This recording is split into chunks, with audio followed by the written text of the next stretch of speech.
filha. Foi a culpa da Dinara! Manda muita comida! Esse bicho morre! Ele morreu, olha aqui, Dinara!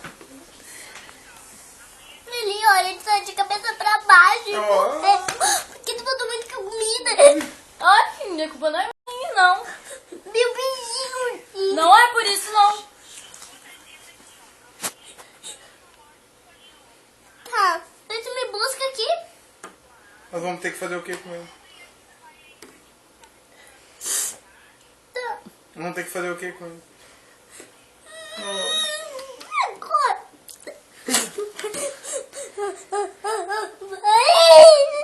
Calma, filha. Foi